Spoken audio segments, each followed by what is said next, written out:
Y'all know what's going on. It's time for another episode of Doing Time with Joe. I'm your host, Joe Baker, and welcome to the show, y'all.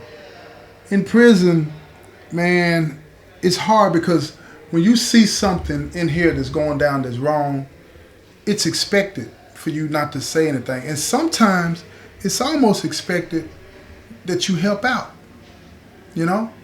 And if you don't do it, even though you have nothing to do with it, you're not going to benefit from it whatsoever.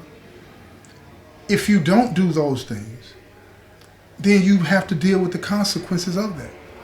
That's the unspoken part about being a criminal, about being in the criminal world. You have to accept things as they are and keep it moving, regardless of the circumstances, regardless if you benefit from it, regardless if it can cause you pain, regardless if it costs your freedom, period. And that's what a lot of people don't understand about being associated with that lifestyle. You are expected, whether you benefit or not, to keep your mouth shut. Period, point blank. And this is a guy named Chris. Chris got out of prison, was doing great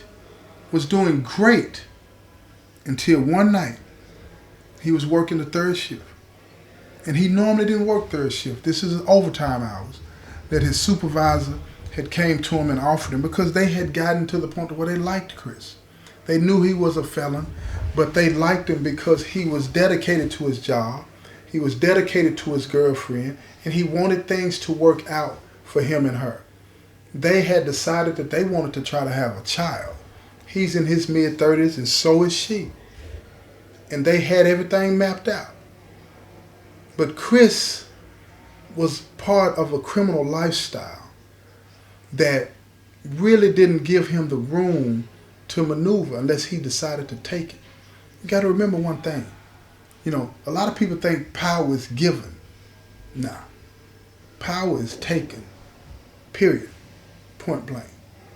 And it's done in such a way that the person that falls under the spell of the power that a person takes from them don't even understand that, because it is like a give and take. So let me correct that a little bit. You're going to give a person power when they figure out a way to take it from you. You have to resist that. And it's hard to do in a lot of situations, right? In this situation, Chris was working third shift. And while he was working third shift, he saw a van that looked familiar to him. He knew the people that drove that van. And when the van drove by, he saw their faces. They even waved at him and said, "What's up, homie?" And they kept going. He waved his hand back.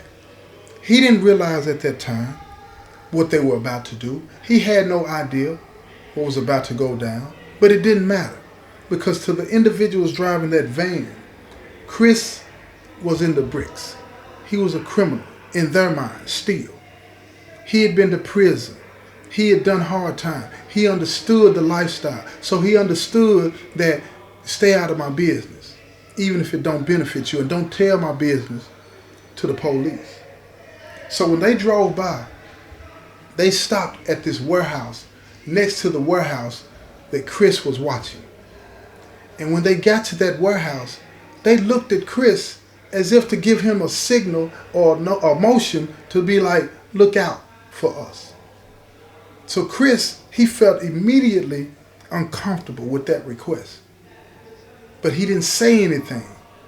He stood there and he found himself slowly turning around to survey his surroundings to see if anybody was near. Now, they thought he was doing that because he was looking out. He was actually doing it because he felt uncomfortable doing what they were asking. He didn't want anybody to see that he was conflicted. But they took it as if he was part of them now. He was looking out for them. So they climbed through the window of this warehouse. And when they found the light switch, they even had the nerve to turn the light switch on. And now the place lit up. Now Chris is super nervous because this whole district, this whole area was full of warehouses, and the police know that the lights are always turned off at night. Now, he wasn't responsible for that building, but he was responsible for the building next to it. So he reached for his phone to make a call, and then he put it back in his pocket. Then the next sound he heard was the doors being opened. And these doors was like a garage door where you got a chain and you pull it and you hear the noise and it raises up. The whole back side of the building raises up because it had a dock on it to where a person could back a truck in and load the stuff off the dock into the truck. So they had the audacity, the nerve to open up this door. And Chris is standing there, he's freaking out. He doesn't understand what's going on in his mind because he's like, I know I'm supposed to say something, but I'm not doing it. Why am I not doing it? So they get into their vehicle, this van, and they start loading all of this stuff that's inside this warehouse into this van. It's a lot of clothes, a lot of tennis shoes, stuff like that. Stuff that you would see in the department stores. So they coming out of there with handfuls full of stuff. They've even thrown a lot of the stuff in a bucket that the company uses to move stuff around inside the warehouse, and then they rolled it right into the back of the van. Full of stuff. Thousands upon thousands of dollars worth of items. They've stolen a lot of merchandise out of this building. And Chris is looking around. What do I do? I'm panicking. What do I do? What do I do? What do I do? But he says nothing to them. He doesn't tell them to stop. He doesn't say anything. But Chris was aware that the place had cameras. And he was like, man, I hope they catch him on camera so I don't have to say anything. So he makes sure that he's not in the angle that the camera can pick him up. But what he didn't realize is that these individuals, they expected him more than anything to not say one thing. So when they pulled off, they even drove by him and waved at him. And they said, appreciate that, homie. As if he had something to do with it. When he had nothing to do with it whatsoever. So when they left, keep in mind, don't get it twisted. They turned the lights off, they lowered the thing back down, but they got all of this merchandise. There's no way that the people that own that building are not going to notice that their stuff is missing. No way that's going to happen. So the next morning, when his shift ended, his boss man came and said, did anything go on last night? And he told him no. Nothing happened. Everything was fine over here. So the boss man thanked him and told him, I'll see you later. And Chris said, yeah, I got you. I'll be here. My regular shift. So he left and he went home. And while he was sitting at the table, his wife came into the room. And she kissed him on his forehead and said, how was work? And he said it was fine, but he was tense. She had gotten to know him. She understood him way better than he thought. So he said, everything was fine. And he kept looking at her. He's begging her with his eyes to push him. So she said, is everything okay?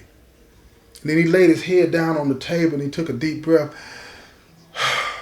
Man, it was a rough night. And she said, what happened, baby? So she kept pushing him. And that's what he needed anyway. So he told her. He told her the two individuals that came through in the van. And he told her exactly what they did.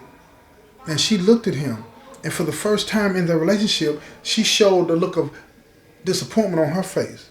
Because she said, well, what did you do? Did you call the police? Are they in jail? And he looked at her and he said, no. And she said, why? And he said what we say in the penitentiary. It's not my business.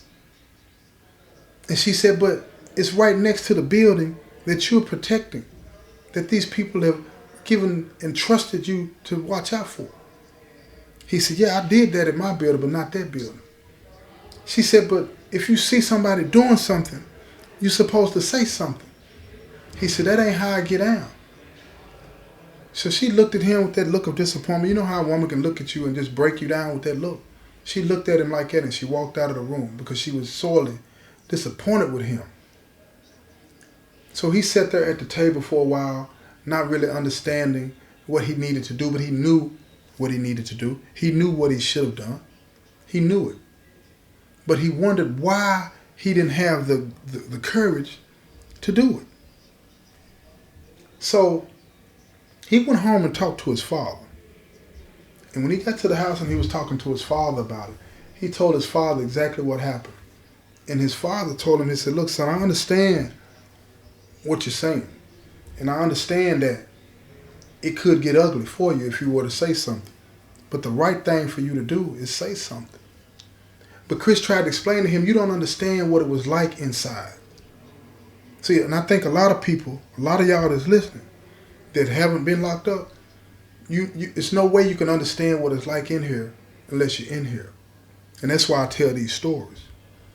Because the pressure to go along, to get along, is so intense that, especially when you see somebody that doesn't go along to get along and what happens to them, it's almost like, this is survival mode. I mind my own business. I stay in my own lane. You even convince yourself that it's right to do that because your safety is at jeopardy. So Chris' father told him, he said, look, it doesn't matter. It doesn't matter if something could go wrong for you. You have to be the good neighbor. So Chris didn't want to hear that. He sat there a few more minutes pretending with his father that he understood and lying to his father that he was going to do the right thing, but he couldn't do it. He couldn't do it. So what happened is this. You remember the cameras that I told you about that was on the building? Where they had cameras, all of these buildings in this area. This is one of those areas where a lot of trucks come through and all this. And so they had multiple cameras from different angles that crisscrossed each other. You know what I'm saying? One would be focused on if the building on the left had the camera, it was focused on the building on the right, and the building on the right had a camera that focused on the building on the left. So it was a camera on the side of the building that Chris watched these guys that he knew go into it, and the camera caught Chris walking out. And it was clearly evident that Chris could see what they were doing in the building next door. So what happened is this. The detectives that were investigating the case, because it turns out that it was tens of thousands of dollars worth of merchandise that was stolen. This is a big deal. So the detectives that were researching this case and trying to investigate this case, they saw on the tape that Chris, if anybody, could have had a good look at these guys. Plus, they were curious as to why he stayed outside in this area. Because if they didn't know any better, when they looked at the video, they said, is he watching out? Or is he just taking a break? So when they get to his house, they knock on the door. He comes to the door, and they introduce themselves to him, and he steps out on the porch, and they're talking to him, and he says that, I didn't see anything. So they pulled up still, they had pictures of the video footage, right, frame by frame, and they were showing them these pictures on the porch and showing them that it looks as though you were able to see it, and if you weren't able to see it, it looks like you're looking out.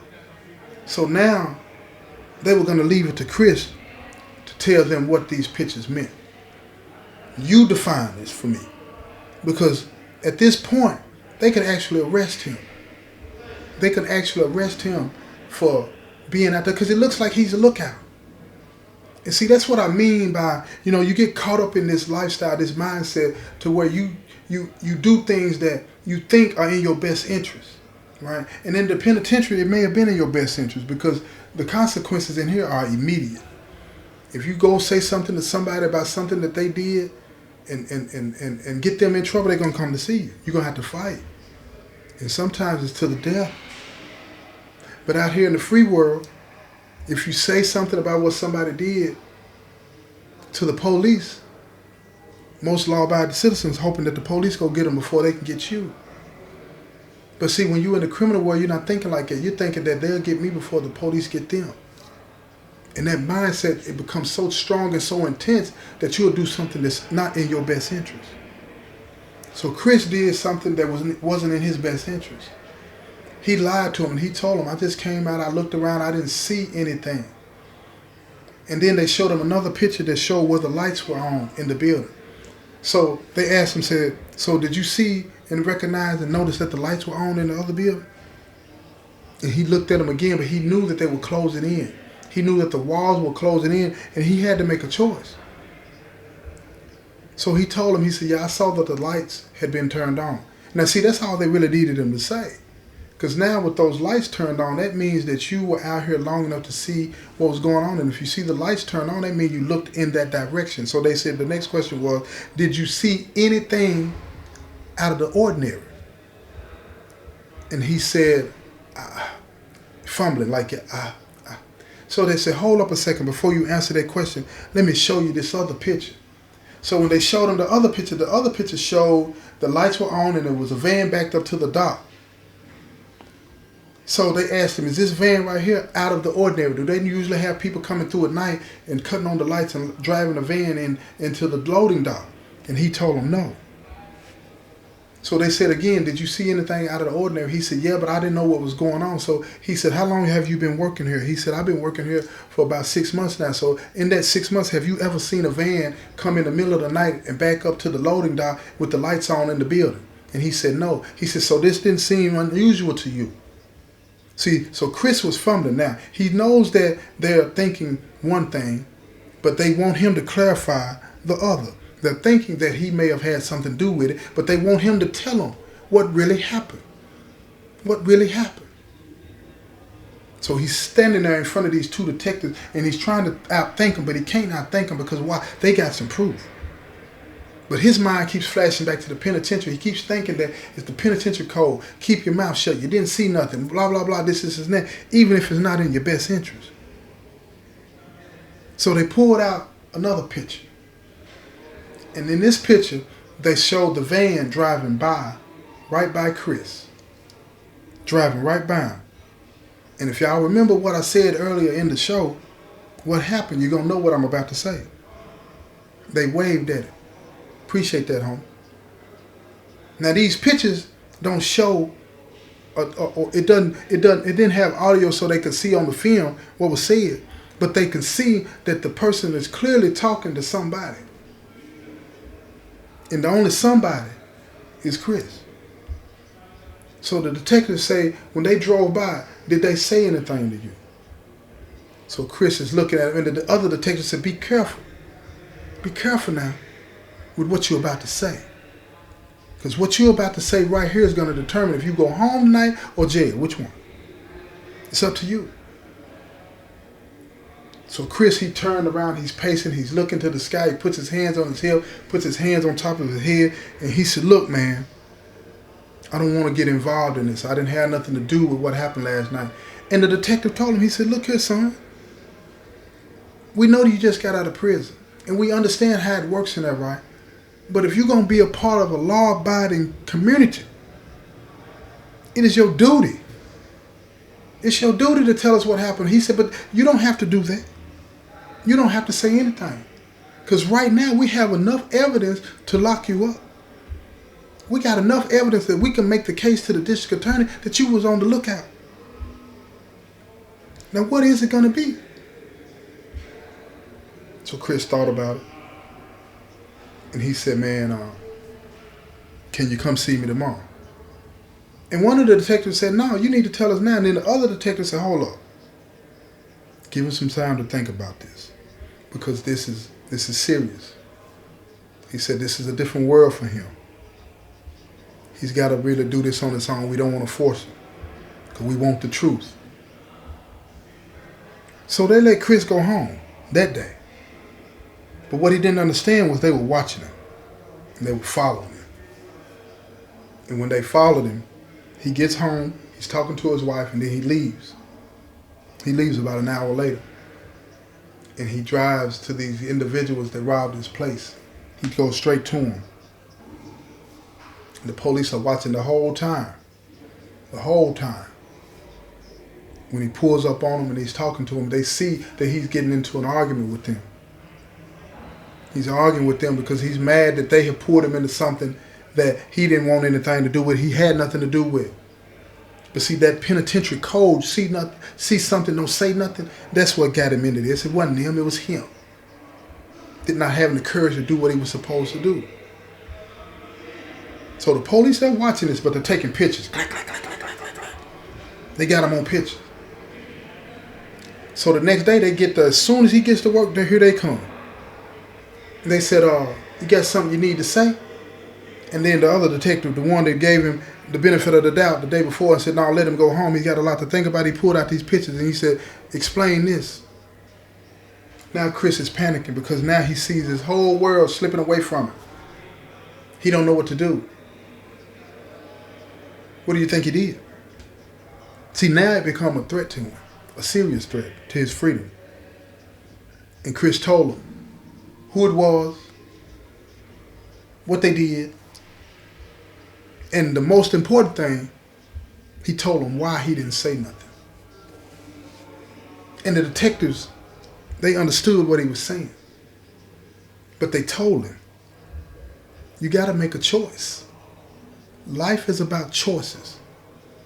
Pick a side. Pick a side. Do you want to be on the side where you can be with your wife, have kids, have a happy life? Or do you want to be on the side where you're in and out of prison, not being somebody that people can depend on, being somebody that is always taking and hurting other people? Pick a side, people. Pick a side. This has been another episode of Doing Time with Joe. I'm your host, Joe Baker, and I say peace, y'all. I'm getting so tired.